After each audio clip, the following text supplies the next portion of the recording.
Merci à vous, très chers internautes et téléspectateurs qui nous suivez à pareil moment sur notre chaîne et nous vous disons une fois de plus bienvenue dans cette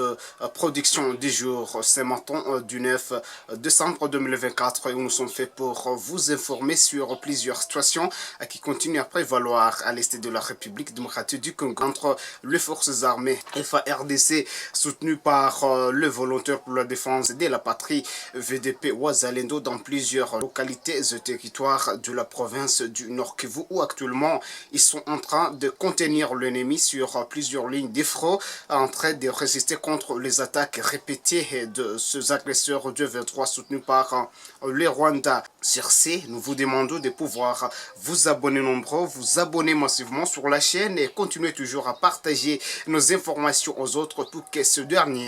informations puissent atteindre au maximum le grand nombre de téléspectateurs à travers les régions de la République démocratique du Congo. Pour passer d'abord à l'abonnement avant de suivre l'intégralité de cette information matinale.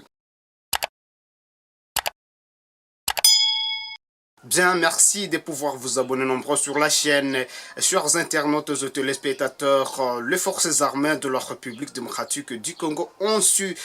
déjouer les attaques répétées de la part de rebelles du V3 soutenus par l'armée rwandaise RDF au sud du territoire des Lubero. La journée du 8 décembre 2024, hier dimanche, c'était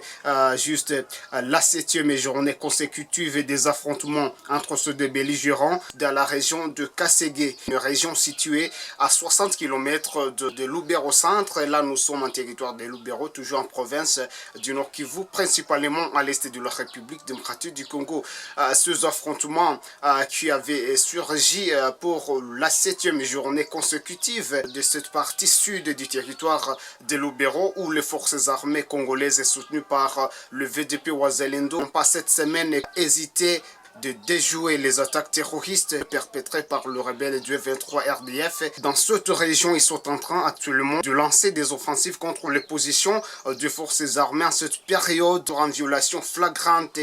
de la mesure du cessez-le-feu qui malheureusement n'a jamais été reconnu par cette rébellion. Mais les attaques contre lesquelles les forces armées congolaises FARDC et le résistant Wazalendo ne cessent de résister en cette période où les démarches diplomatiques restent toujours observé. En territoire de Massissi, les combats ont opposé également la journée d'hier dimanche les forces armées congolaises soutenues par le VDP aux rebelles du 23 RDF aux alentours de la cité d'Essac située en groupement Kamuronza, dans la chefferie de Bahunde en territoire de Massissi, toujours en province du Nord Kivu. Ces combats qui ont débuté depuis les heures de la matinée de la journée de dimanche 8 décembre 2024 ont concerné surtout les parties proches de la cité, entre autres Vunano, Kiouli, Rutoboko, entre ces deux parties où les forces armées congolaises soutenues par le VDP ont su contenir les forces ennemies dans la région, ce qui a semé la panique, accentué en chef de la population,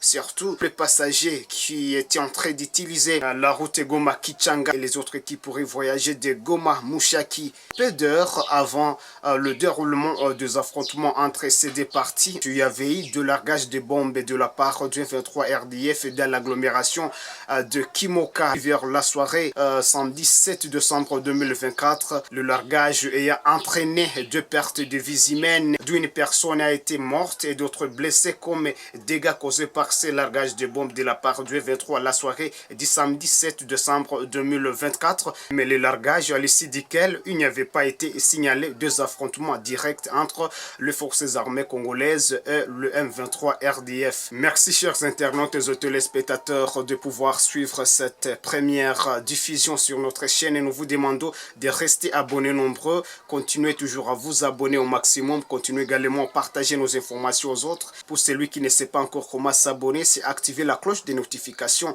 se trouvant en dessous de cette information et cela va vous permettre de trouver des notifications à tout prix que nous allons poster de nouvelles informations. Nous vous promettons de continuer à poursuivre la situation sur le terrain et revenir vers les heures ultérieures pour vous informer ce qui sera en train de prévaloir entre les forces armées congolaises soutenues par les volontaires pour la défense de la patrie contre les rebelles de 23 RDF dans plusieurs localités et territoires de la province du Nord Kivu. Nous sommes à l'est de la République démocratique du Congo.